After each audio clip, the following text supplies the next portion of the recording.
Un apasionado por Dios reconoce la importancia de estudiar, meditar y vivir conforme a la palabra de Dios para mantener su vida en victoria. Te damos la bienvenida a nuestro estudio bíblico. Somos Pasión por su presencia. Bienvenidos. Bueno, hoy, como dijo mi papá, nos correspondió estudiar Efesios 4. Realmente este libro de Efesios se me hace que es un libro que enseña muchísimo, ¿sí? Lo estudias una vez, te enseña una vaina, lo estudias otra vez y te enseña otra vaina, y así. Pero siento que lo más interesante, este es un libro que no solo debes leer, sino también debes poner en práctica. O sea, es como de poner en práctica, ¿ok? Y hoy no es la excepción. Hoy quiero que estudiemos detalladamente y rápidamente todo este capítulo 4, ¿listo? Entonces quiero que vayamos y leamos Efesios 4, 1 al 3, ¿listo? Entonces dice: por eso yo, que estoy preso por causa del Señor, les ruego que vivan de una manera digna del llamamiento que han recibido, siempre humildes y amables, pacientes, tolerantes unos con otros en amor. Esfuércense por mantener la unidad del Espíritu mediante el vínculo de la paz. Entonces, este capítulo lo sigue escribiendo Pablo. Y como mencionaba mi hermana en los libros anteriores, o en el miércoles anterior, mencionaba que Pablo aún seguía preso, pero era ese preso casa por casa, o sea, que tienes cierta libertad, ¿listo?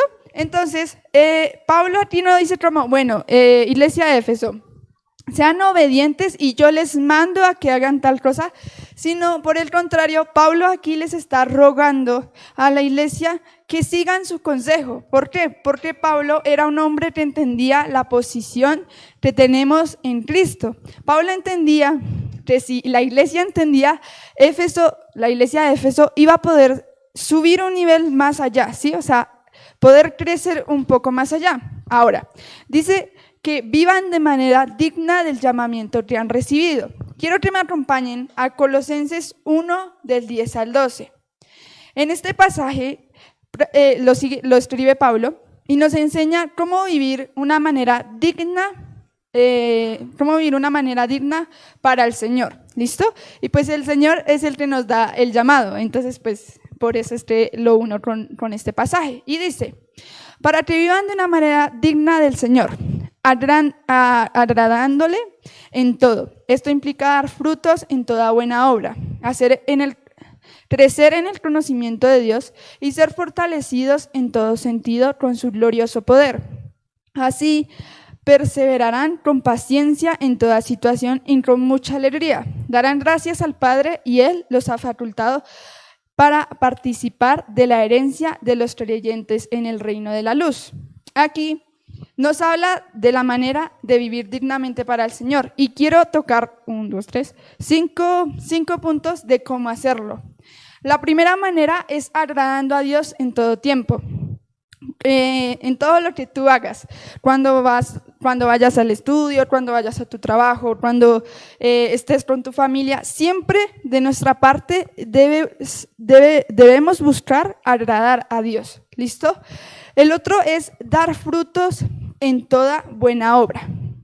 Ahora, cuando dicen buena obra, recuerdo el pasaje que aún nos menciona que nosotros hemos sido salvos para buena obra. Entonces, eso quiere decir que todo lo que hagamos debe ser una buena obra y todo lo que hagamos debe dar fruto. Ahora, hace un tiempo escuché una prédica bastante misionera, pero era entregar nuestro yendo a Dios, o sea, nuestro ir. Si hoy voy a ir a la esquina a comprar pan, o entrego ese yendo y que Dios comience a hacer lo que Él quiera en nuestra vida, ¿sí? Entonces, no, Dios de pronto me puso el hablar con esa persona y decirle: Cristo te ama. No sabemos qué tanto potencial o poder tiene esas simples frases.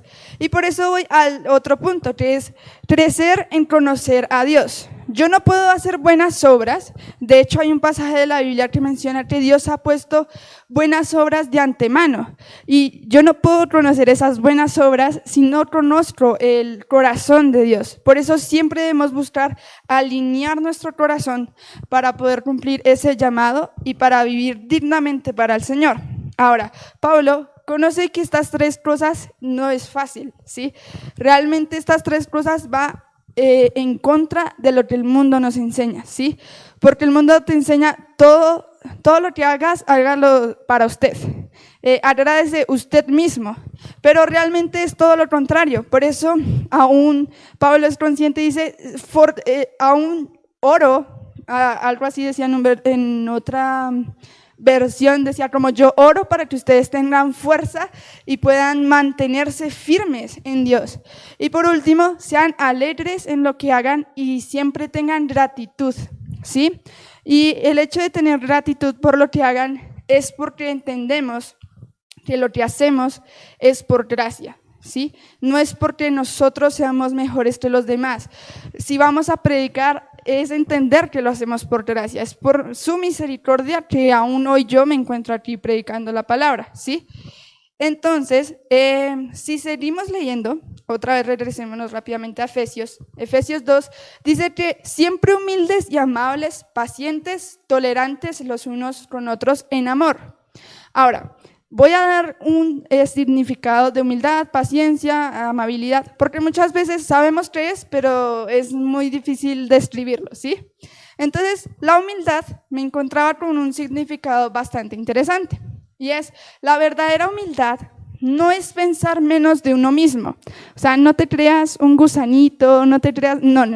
La verdadera humildad es pensar menos en mí y más en cómo amar y servir a los demás. Ahora, el llamado que Dios nos ha dado a nosotros es un llamado de hacer y de hablar. No podemos hacer y hablar con orgullo, porque yo no puedo venir y sanar a un enfermo y creer que ha sido por mí, porque realmente todo se ha perdido. Entonces, por eso Pablo dice como, si quieren vivir dignamente para ese llamado, tengan siempre la humildad. Aún en Filipenses 2:3, si vamos rápidamente allí, nos dicen, no hagan nada por egoísmo o por vanidad, más bien con humildad, consideren a los demás como superiores de ustedes mismos. Nuestro llamado debe ser siempre con humildad, porque entonces no vamos a reconocer lo que necesiten mi compañero, ¿sí? Porque pues soy solo yo, nomás solo yo, entonces no vamos a ver como lo que necesite mi compañero, ¿ok? Aún Jesús es un ejemplo claro de humildad. No lo voy a leer, pero en Mateo 11:29 nos dice Jesús, aprendan de mí que soy manso y humilde de corazón, ¿sí? Y siento que Pablo había comenzado a entender esa verdad, esa humildad, que aún de nuestra debilidad Dios puede hacer cosas grandes, de ser vulnerables Dios puede usarnos para cosas grandes. Ahora, dice amabilidad. La amabilidad es la capacidad de tratar a los demás con bondad, cortesía, consideración. Es una forma de mostrar amor a los demás. Ahora, cuando vamos y hacemos discípulos, cuando vamos y hablamos a los demás, necesitamos ser amables, porque no podemos decirle, Dios te ama, porque la gente va a quedar como, ¿en serio me ama? No siento amor de Dios, ¿sí? O, Dios quiere hacer algo contigo, yo no sé qué es, pero no, siempre es importante ser amable, siempre demostrar ese amor a los demás. Luego sigue la paciencia. Casi siempre se hace la comparación de la paciencia con esperar, pero me gustaba que encontraba el significado de la paciencia no solo es esperar, sino la manera de cómo esperas, ¿sí? Ante una situación.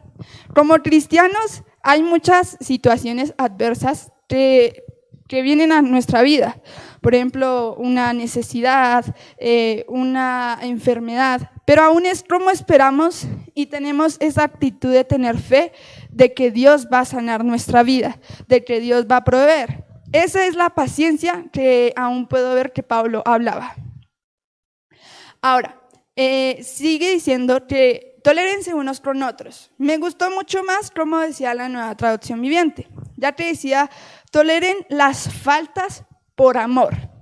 En un grupo de personas es muy fácil reconocer o ver el punto negro de tu hermano, ¿sí? Porque pues es mucho más fácil, siempre va a ser mucho más fácil. Pero aquí Pablo decide como aprendan a amar a su hermano, aun cuando pueda tener algunas fallas. Ahora, amar al hermano, no amar su pecado o amar sus errores.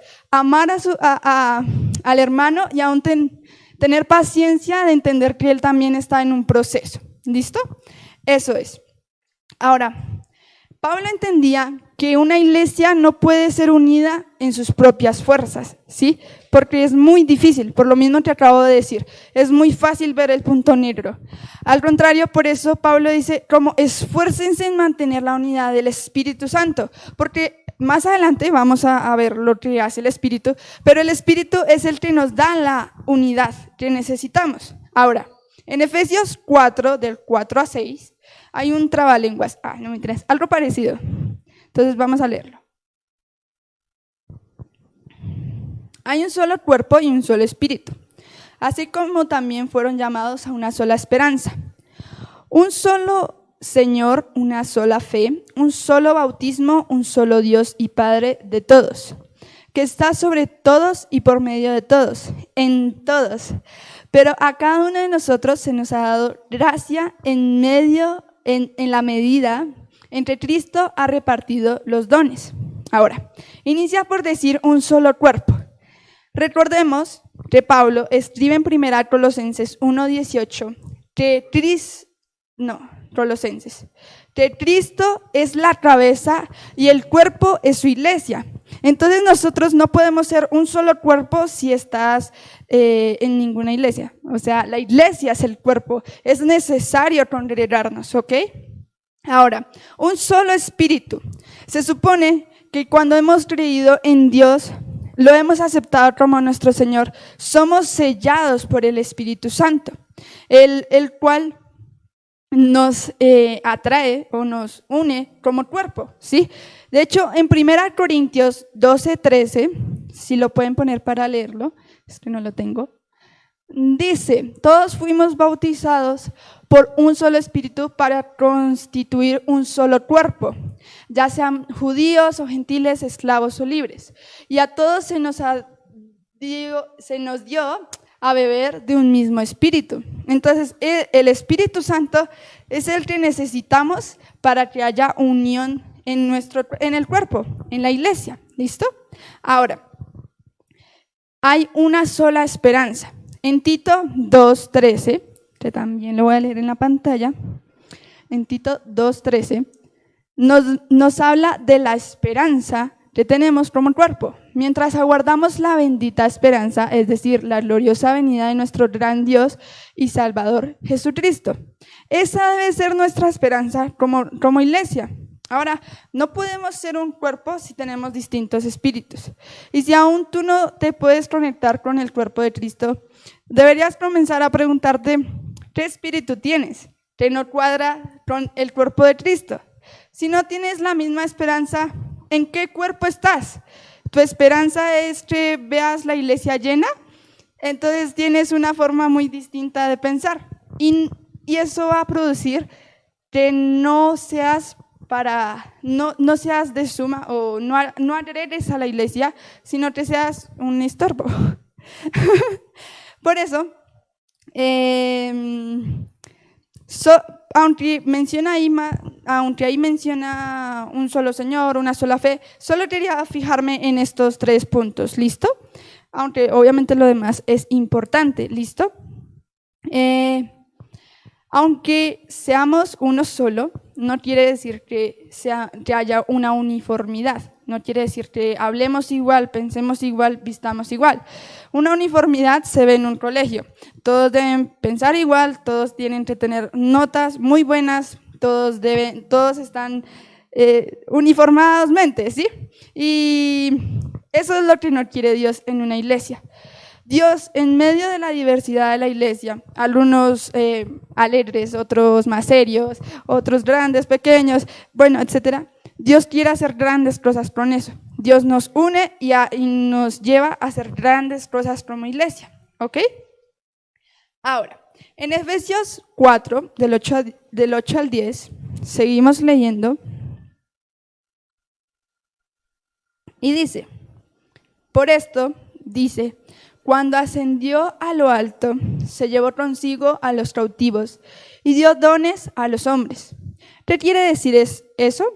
De que ascendió, sino también descendió a las regiones bajas de la tierra. El que descendió es el mismo que ascendió por encima de todos los cielos para llenarlo todo. ¿Alguien entendió? Cuando yo lo leía, yo dije como, Señor, estamos hablando de unidad, ¿qué onda con Pablo? O sea, como que se le fue un versículo ahí que tiene nada que ver. Entonces, pues me tocó preguntarle a mi papá para poder venirles a explicar. Ahora, vamos a frenar un poco ahí y vamos a ir a Lucas 16, 22 al 27, que nos habla de una historia del Lázaro y del rico. Ojo, no era una parábola, era una historia, o sea, muy posiblemente sí sucedió, ¿ok? Entonces quiero que leamos del 22 al 26. Resulta que murió el mendigo y los ángeles se lo llevaron para que estuviera al lado de Abraham. También murió el rico y lo sepultaron en los dominios de la muerte. En medio de sus tormentos, el rico levantó los ojos y vio de lejos a Abraham y a Lázaro junto a él. Así que alzó la voz y lo llamó. Padre Abraham, ten compasión de mí y manda a Lázaro que moje la punta del dedo en agua y me refresque la lengua, porque estoy sufriendo mucho en este fuego. Pero Abraham contestó, hijo, recuerda que durante tu vida te fue muy bien, mientras que a Lázaro le fue muy mal. Pero ahora a él le toca recibir consuelo aquí y a ti mucho sufrimiento. Además de eso, hay un gran abismo entre nosotros y ustedes. De modo que los que quieren pasar de aquí para allá no pueden, ni tampoco pueden de allá para acá. Ahora, ¿qué tiene que ver con lo que acabo de leer? Nos narra la historia de dos hombres. Uno, rico, súper bien, que había oído la promesa del Mesías. Muy posiblemente había oído la promesa de que iba a venir un Mesías, mas no había guardado ni creído en esta promesa. Por lo tanto, su destino, ahí nos dice que es el dominio de la muerte, o sea, Dios lo echó allá. Y había un Lázaro que había oído en la promesa y creyó en que sí iba a haber un Mesías. Ahora, Jesús desciende allí abajo, tanto en un lugar como en el otro, y se muestra para hacerles ver de que la promesa se había cumplido y era real. Ahora, Lázaro se encontraba como en una sala de espera, ¿sí? O sea, no se encontraba ni arriba ni abajo, se encontraba en una sala de espera, ¿listo? Y por eso Jesús dice que vuelve para arriba, asciende con los cautivos, ¿sí? No quiere decir cautivos. Cuando yo leía cautivos, yo dije, ¿cómo es posible que se está llevando a los malos y deja a los buenos? No, desciende con estos que habían quedado ahí esperando en la sala de espera, con estas buenas personas que habían creído en la promesa, ¿listo? De eso se trata cuando Pablo hace referencia, pues literalmente está refiriéndose al suceso en la cruz, lo que pasa, todo eso, ¿listo? Ahora, lo que pasa es que Jesús, al hacer todo esto, está tomando autoridad sobre todo, tanto en el infierno como en esta tierra, como en todo. Literalmente toma la autoridad en todo y entonces eso le da la autoridad de hacer iglesia, de crear ministerios dentro de la iglesia, ¿listo? Por eso, espero haberme hecho entender bien, Pablo mete esta parte en este capítulo. Ahora, siguiendo con eso, seguimos leyendo Efesios 4, 11 y 12. ¿Listo? Él mismo constituyó a unos como apóstoles, a otros profetas, a otros evangelistas y a otros pastores y maestros, a fin de capacitar al pueblo de Dios para la obra de servicio, para edificar el cuerpo de Cristo. La pastora hace algunas prédicas, no recuerdo con exactitud, dio un ejemplo fácil para comprender cuál es la función de cada uno de estos ministerios. Imaginémonos que el reino de Dios es un ejército, en el que los evangelistas son soldados que aman la acción, aman la sangre, quieren salir y no se conforman estando en estas 4 paredes. Ese es como el anhelo y la función de un evangelista. Los profetas son la fuerza aérea o un radar, yo los asimilaba más con un radar, que necesitan otros elementos, instrumentos, para estar en oración y puedan ver algo más allá, ¿sí? Algo que no todo el mundo puede ver, ¿sí? De hecho, si ustedes estuvieran en la semana misionera, pues ahí nos hablaban un poquito más de esa acción de ser como profeta, ¿listo? Luego siguen los pastores, son los médicos, ¿listo? Los que agarran a una ovejita y vuelven y les dan ánimo y ¡yujú! Y los maestros son los que entrenan a los soldados, son los que dan instrucciones. Yo creería en este momento que Pablo era todo un maestro, porque aún desde la cárcel seguía enseñando y seguía instruyendo a la iglesia. Los apóstoles, bueno, Pablo sería apóstol y maestro. Los apóstoles son los generales que tienen la autoridad para unir a otros trabajos y organizar el trabajo. O sea, son como los arquitectos que van ordenando todo para que la iglesia crezca. Ahora, si leemos el versículo 12 de Efesios, en la Reina Valera, vamos a leerlo rápidamente, dice: a fin de perfeccionar a los santos para la obra del ministerio, para el edificio del cuerpo de Cristo. Los santos es el pueblo de Dios. Son perfeccionados para la obra en el ministerio, o sea, para servir. Así que el cuerpo sea edificado para expandirse y fortalecer. ¿Listo? Ahora, cuando estudiaba, me encontraba que la palabra perfeccionados en el antiguo griego se usa para describir tratamientos de huesos rotos o reparaciones de redes. Eso quiere decir que cuando ponemos a funcionar estos ministerios en la iglesia, producimos cristianos fuertes, producimos cristianos reparados, no cristianos so-so, sino cristianos que han sido transformados, no han sido amoldados al mundo, sino transformados, han sido renovados de su mente. ¿Listo? Ahora, si te das cuenta, cada uno de estos ministerios muestra una parte de Dios a su manera. El ser pastor te da el carácter de Cristo. El ser maestro te da la sabiduría de Cristo. El ser evangelista te da la compasión de Cristo. El ser profeta te da la sensibilidad de Cristo y su pasión. El ser apóstol te da la madurez de Cristo. Y entonces entendemos que al ser bendecidos por todos estos ministerios, porque tú no vas a hacer todos los ministerios, sino aún vas a poder recibir bendición de otros ministerios que tú no tengas, vas a poder crecer como cristiano. ¿Listo? El principal propósito de la iglesia no es volver pecadores al cristianismo. ¿Por qué? Porque entonces solo bastaría un evangelista que te viniera a decir, cree en Dios y vuélvete cristiano. Y se acabó la historia. No, realmente necesitamos de los otros ministerios para ser perfeccionados, completos y madurar en Cristo. ¿Listo?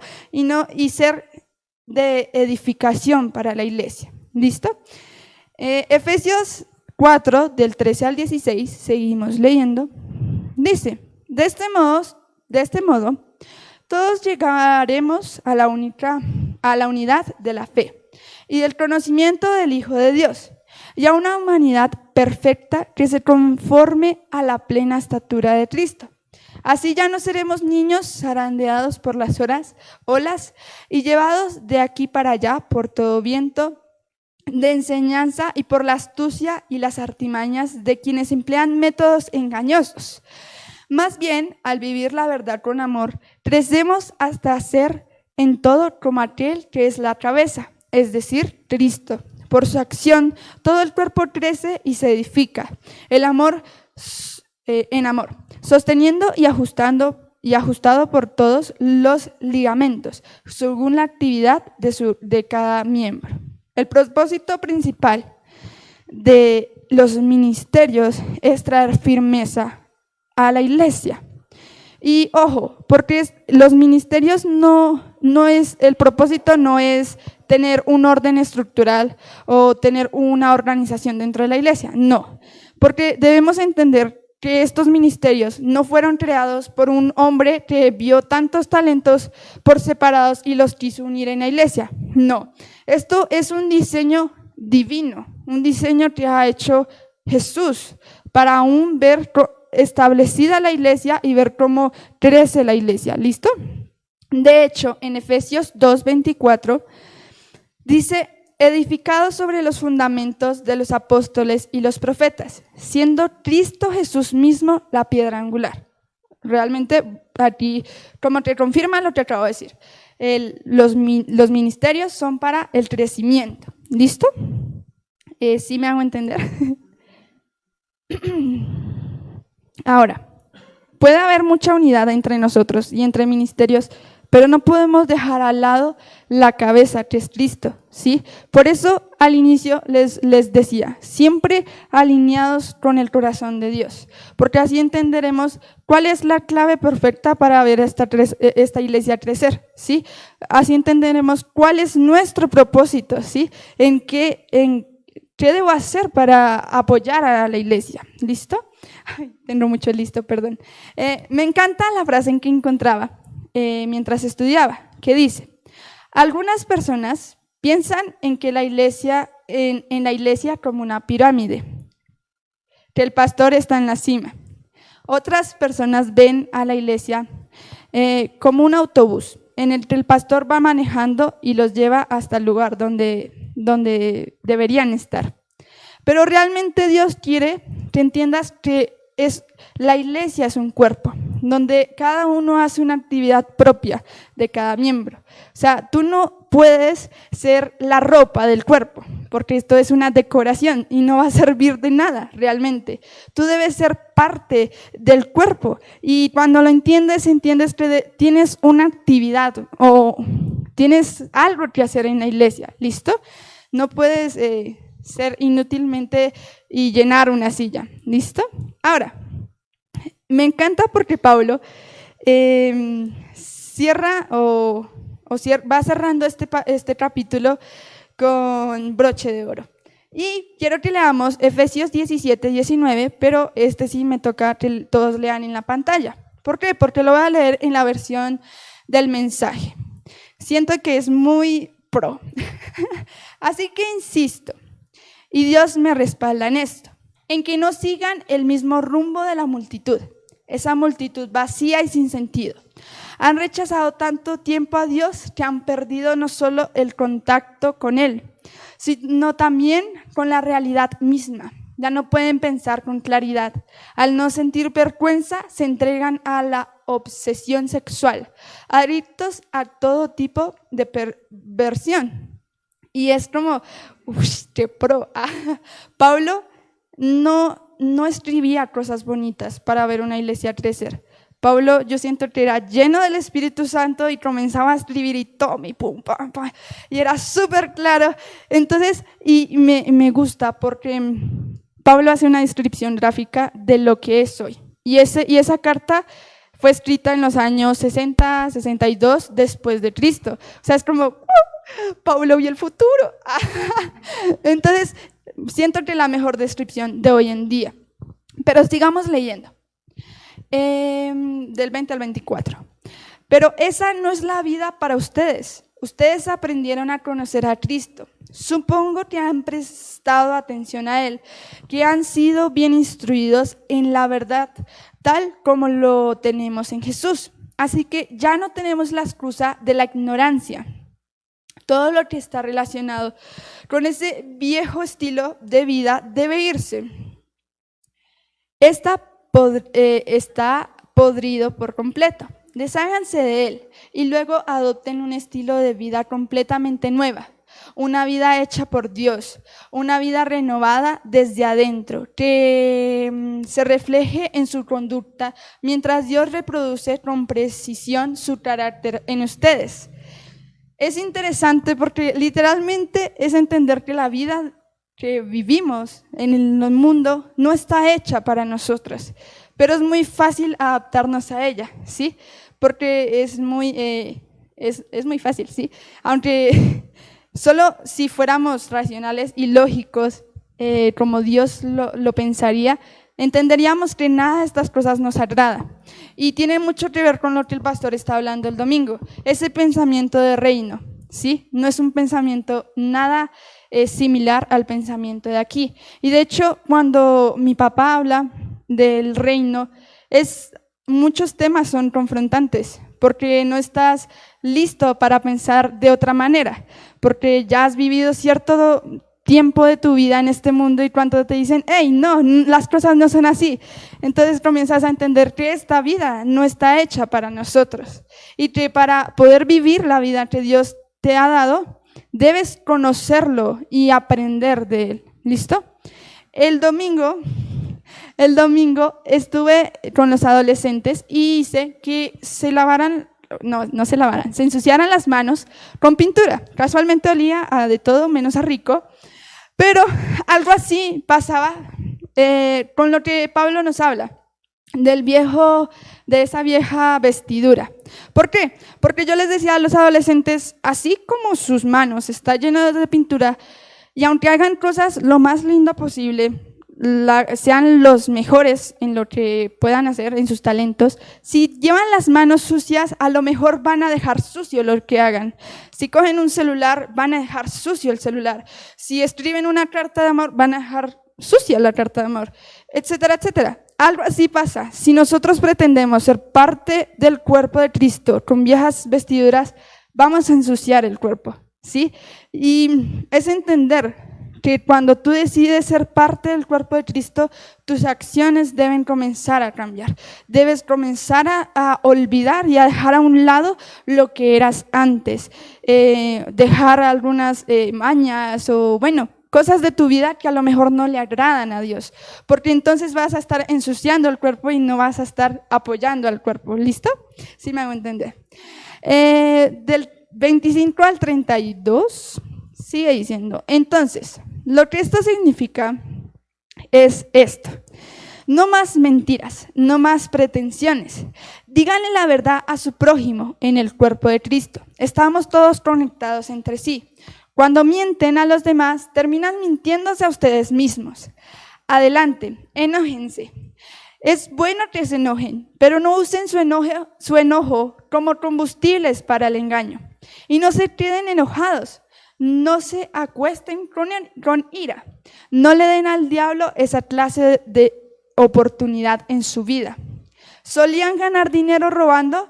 Pues ya no más. Consigan un trabajo honesto para que puedan ayudar a otros que no pueden trabajar.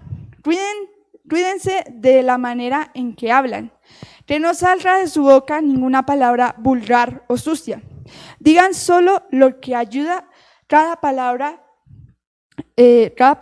es un regalo. No hagan sufrir a Dios, no le rompan el corazón. Su Espíritu Santo que se mueve y respira en ustedes es la parte más íntima de su vida, haciéndolos aptos a Él mismo. No den por sentado un regalo tan valioso. Me encanta porque aún mi mamá me decía como, Pablo da el problema, pero también da la solución, ¿sí? Bueno, se pueden enojar, pero es entender que no podemos vivir en ese enojo, ¿sí? Y yo decía como, oh, mamá, ¿me puedo enojar? Pero me decía como, o sea, alto ahí, no puedes vivir en ese enojo, no puedes llenarte de ese enojo para ir y hacer venganza, ¿listo? Y es algo que el mundo mismo nos ha mostrado, ¿sí? Te enojas y puedes hacer canciones, puedes hacer de todo. No, de ahí no debe salir nuestro ser, o sea, no puede ser nuestra base el enojo, ¿listo? Bueno, si robaban ya no roben, ¿ok? Eso es prácticamente lo que dice. Realmente, aunque Dios va a proveer, siempre trabajemos honestamente, ¿sí? Siempre seamos honestos con cada cosa que hagamos. Cuiden la manera de hablar. Es interesante porque hoy ver hasta niños pequeños son súper vulgares. Y no solo niños, ancianos. De hecho, una vez iba así, una anécdota, iba así caminando por la calle y atrás venían unas viejitas. Las viejitas, no, pero bla, bla, bla, bla, bla, y mencionan una palabra grosera. Yo, wow, vale, impresionante, es una viejita. Y yo decía como, ¿realmente voy a hablar bien? Es muy complicado. Y cuando tú lo haces, te miran como, ¿en serio? ¿Cómo puedes hacer eso? De hecho, mis compañeros decían como, no, tú necesitas decir groserías para zafarte lo que sientes, Xiomara. Y yo así como, ¿en serio? No, o sea, no es necesario, ¿sí? O sea, tú puedes aún ser diferente en la forma en que hablas. Y siempre, y me gusta, porque aún dice, el Espíritu Santo es lo más íntimo de tu vida. Y para entenderlo y para estar en relación, necesitas una intimidad con Dios. ¿Listo? Bueno, me faltó el 31 y el 32, que dice, hagan un corte limpio con toda actitud destructiva, calumniosa y lenguaje profano. Sean amables los unos con los otros, sensibles, perdónense unos a otros tan rápido y completamente como Dios en Cristo los perdonó. Es difícil el perdón cuando la vaina es súper fuerte, pero es entender que aún Dios nos perdonó y que simplemente por el hecho de eso nosotros podemos y debemos perdonar a aquellos que nos rodean. Realmente yo lo concluiría todo este libro en dar buen testimonio, tu forma de hablar, tu forma de ser, siempre mostrar a Cristo, porque eres parte del cuerpo. Es entender que tú tienes un propósito en la iglesia, más que solo ser una prenda del cuerpo. Y es entender que es por gracia que estamos aquí.